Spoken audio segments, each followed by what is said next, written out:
गया में पुलिस ने बड़ी कार्रवाई करते हुए 24 घंटे के अंदर निजी माइक्रो फाइनेंस बैंक में लूट की घटना को अंजाम देने वाले 2 अपराधी को गिरफ्तार कर कांड का खुलासा किया है। गिरफ्तार अपराधियों के पास से देसी कट्टा, जिंदा कारतूस, घटना में उपयोग किए गए मोटरसाइकिल, मोबाइल और लूटी गई 5 लाख रुपए में से 9600 बरामद किया है। इसकी खुलासा गया के एसएसपी आशीष भारती ने प्रेस वार्ता कर की है।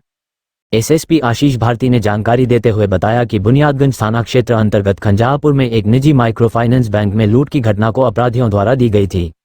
लूट की घटना के बाद 9 मिनट के अंदर पुलिस घटनास्थल पर पहुंचकर छानबीन में जुट गई थी और अपराधियों के गिरफ्तारी के लिए नजदीकी दुकान में लगे सीसीटीवी फुटेज को खंगाला गया। इसके बाद एक विशेष एसआईटी टीम का गठन किया गया और इस कांड में संलिप्त अपराधियों की गिरफ्तारी के लिए विशेष दिशा निर्देश दिए गए। पुलिस को सूचना मिली कि लूट की घटना को अंजाम देने वाले अपराधी मानपुर के गांधीनगर स्थित अपने घर में छुपा हुआ है।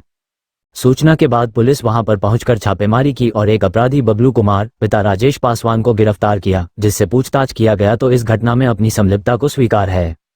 जब इसका तलाशी लिया गया तो इसके पास से एक मोबाइल और 4700 नकद बरामद हुआ। इसके निशानदेही पर मानपुर गोरे रोड में छापेमारी कर गोपी कुमार पिता मुरली गुप्ता को गिरफ्तार किया गया, जिसके पास से एक पीस देसी कट्टा, 2 जिंदा कारतूस, एक मोबाइल और 4900 नकद बरामद किया गया।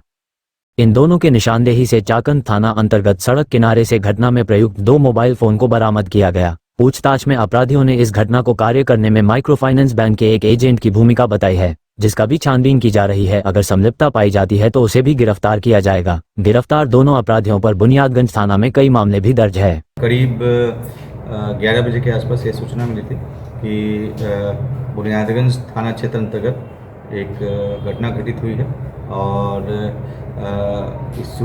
जैसे ही बुनियादगंज थाना के द्वारा ये सूचना दी गई, बुनियादगंज थाना के द्वारा ये बताया गया कि वहाँ पर कुछ अपराध कर्मियों के द्वारा बुनियादगंज थाना क्षेत्र में खंजहानपुर से टेउसा रोड में एक माइक्रो फाइनेंस बैंक है, वहाँ पर आकर के लूटपाट की घटना कारित की गई है। बुनियादगंज थाना को लगभग 10:39 के आसपास यह सूचना प्राप्त हुई थी और तुरंत 10:48 के लगभग तक वो बुनियादगंज थाना वहाँ घटनास्थल पर पहुँच गई थी और घटनास्थल पर पहुँच करके उसके द्वारा सूचित किया गया था। तुरंत जो वरीय पुलिस पदाधिकारी हैं, एडिशनल एसपी गया और एसडीपीओ वजीरगंज, उनको भी वहाँ भेजा गया और उसके बाद मेरे द्वारा भी वहाँ पर जाकर के घटनास्थल का निरीक्षण किया गया तथा अनुसंधान की अग्रतर कार्रवाई की गई। इस मामले में जो वहाँ पर उस समय उपस्थित बैंक के जो निजी माइक्रो फाइनेंस बैंक है उसके कर्मियों से पूछताछ की गई तथा सीसीटीवी फुटेज का अवलोकन किया गया, जिसके आधार पर तुरंत पूरे ज़िले में उस पूरे जो वीडियो फुटेज है उसको फ्लैश किया गया और उसके माध्यम से और उसका फ़ोटो उसमें से निकाल करके उनकी पहचान कराने के लिए सभी को सूचित किया गया, सभी पुलिस पदाधिकारी एवं कर्मियों को, और साथ में जो भी हमारे इन्फॉर्मर्स रहते हैं उनको भी इसके बारे में उनसे पूछताछ की गई। पूछताछ के आधार पर इस मामले में पता चला कि बुनियादगंज थाना क्षेत्र का के पास में जो मुफस्सिल थाना क्षेत्र है उसका एक बबलू कुमार पेशा राजेश पासवान, जो कि मानपुर गांधीनगर का रहने वाला है, उसकी इसमें मामले में संलिप्तता है। उसके बाद उसके यहाँ छापेमारी की गई तो उसके पास से एक मोबाइल फ़ोन और 4700 रुपया नगद बरामद हुआ।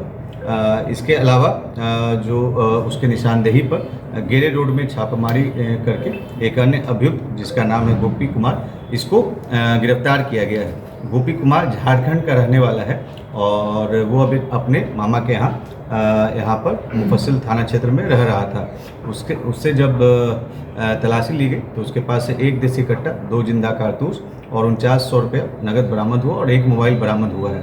इसी के पास से एक जो लूट की घटना कारित करने में मोटरसाइकिल उपयोग किया गया है, एक मोटरसाइकिल जो उपयोग किया गया है उसको भी बरामद किया गया है, पल्सर मोटरसाइकिल है, उसको बरामद किया गया है। और साथ में जो बबलू कुमार के पास से मोबाइल बरामद हुआ है, ये बुनियादगंज थाना कांड संख्या 209/22 जो 22 में एक लूट की घटना कारित हुई थी, उसमें जो यह लूटा गया मोबाइल उसके पास से उपयोग किया जा रहा था, उसको बरामद किया गया है। इस प्रकार से कुल मिलाकर के बबलू कुमार और गोपी कुमार 2 अपराध कर्मियों की गिरफ्तारी हुई है। बबलू कुमार का आपराधिक इतिहास पाया गया है, ये 209/22 बुनियादगंज थाना के कांड में भी पूर्व में संलिप्त रहा है। और इस मामले में जब इनसे पूछताछ किया गया है तो इन लोगों के द्वारा बताया गया है कि इस घटना को कारित कराने में इस माइक्रो फाइनेंस बैंक के एक एजेंट की भूमिका भी इसके द्वारा बताया गया है। साथ में जो अभी तक जो और जानकारी प्राप्त हुई है कि 112 को डायल 112 को इसके संबंध में सूचित नहीं किया गया था, लेकिन बुनियादगंज थाना को जब सूचना मिली थी तो बुनियादगंज थाना के द्वारा डायल 112 को सूचित किया गया था, तो फिर उसके बाद 112 भी वहाँ पर तुरंत पहुँची थी। तो इस प्रकार से इस बेहद गंभीर मामले में कुल 1 देसी कट्टा, 2 जिंदा कारतूस, नगद 9,600 रुपया बरामद किया गया। 4 मोबाइल बरामद किया गया, जिसमें 2 वैसे मोबाइल हैं जो कल की घटना में जो लूटे गए थे उनको इनकी निशानदेही पर उसको भी 2 मोबाइल को बरामद कर लिया गया है, और 1 मोटरसाइकिल जो घटना में प्रयुक्त हुआ था उसको भी बरामद कर लिया गया है। इस मामले में कुछ अन्य अपराधकर्मी अभी फरार चल रहे हैं, उनकी गिरफ्तारी के लिए छापेमारी चल रही है और जल्दी उनको भी गिरफ्तार किया जाएगा। एजेंट की भूमिका की क्या उनका भी कुछ पहचान हुई है? हाँ, बिल्कुल पहचान हुई। हम लोग आगे के अग्रतर अनुसंधान में और आपको गया कैसे कि बाहर के नहीं गया क्या। लेकिन कितने अच्छे से अपराधी इसमें देखिए अभी इसमें जो क्या कहते हैं सीसीटीवी फुटेज वगैरह से जो प्राप्त हुआ है उसमें 5 हम लोगों को दिखे हैं, और साथ में एक एजेंट की भूमिका इसमें और बताई गई।